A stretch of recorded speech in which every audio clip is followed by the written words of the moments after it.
Yes BRS working president ఏదైతే ఈ 9,500 ఎకరాల భూమికి సంబంధించి 5 నుంచి 6 లక్షల కోట్ల భూ కుంభకోణం ఏ రకంగా చేయాలని చూస్తున్నారనే విషయము గత 4-5 రోజుల నుంచి సంచలనంగా మారింది. మొత్తం కూడా ఆ భాగోతాన్నంతా కూడా బట్టపైలు చేసిన నేపథ్యంలో ఈ రోజు అసలు ముఖ్యమంత్రి అసలు మామూలుగా లేడంట. అసలు ఈ విషయం బయటికి ఎట్లా వచ్చింది, జీవో రాక ముందుకే ఎట్లా లీక్ అయింది, లీక్ అయిన వాళ్ళ విషయంలో మాకు 5 నుంచి 6 లక్షల ఆదాయం తెచ్చిపెట్టేకి సంబంధించిన భూములకు సంబంధించిన జీవో ఎట్లా లీక్ అయింది అనేసి. సో ఇక్కడ బీఆర్ఎస్ వర్కింగ్ ప్రెసిడెంట్ ఏం చెప్తున్నారంటే, ఈ రేవంత్ రెడ్డి పారిశ్రామిక వాడల భూములను అమ్మేసి ఏ రకంగా కుంభకోణం చేయాలని చూస్తున్నాడు, అదానీ అంబానీలను ఒకే దెబ్బలో క్రాస్ అవ్వాలని రేవంత్ రెడ్డి ఈ స్కెచ్ చేసిండట.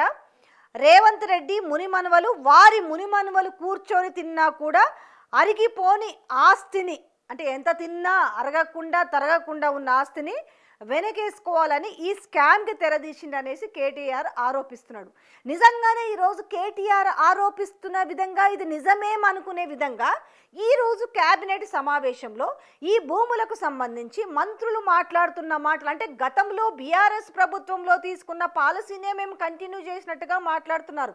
ఎట్లయితే సార్ మీరు గతంలో ఉన్న పాలసీ ఏంది, మార్కెట్ విలువ కంటే అంటే 100% విలువ మార్కెట్ విలువ ఉంటే ఇంకా దానికి మించి పెంచి 200% ఎవరైతే మార్కెట్ విలువ కంటే కడతారో అలాగే దాని కన్వర్షన్ కోసము జిహెచ్ఎంసీలు కావచ్చు, మున్సిపాలిటీలు కావచ్చు, ఎక్కడ ఏ ఫీజులు చెల్లించాలో అవన్నీ ఎవరైతే సిద్ధంగా ఉన్నారో వాళ్ళకే ఆ భూములు సొంతం చేస్తామని చెప్పారు. బట్ ఇప్పుడు ఎంత డిఫరెన్స్ ఉంది, నక్కకి నాగలోకానికి ఉన్నంత డిఫరెన్స్ లేదా? మీరు 100% ఉన్నదాన్ని 100 రూపాయలు ఉన్నదాన్నేమో 30 రూపాయలకు అమ్మాలనుకున్నారు.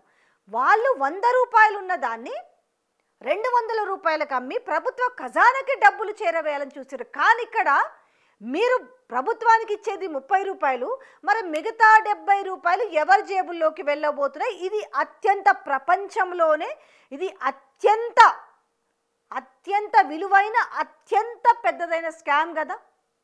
నిన్న మొన్న మాకేం సంబంధం లేదనుకున్నారు, ఇలా తెలంగాణ ప్రజలకు సంబంధించిన విషయము.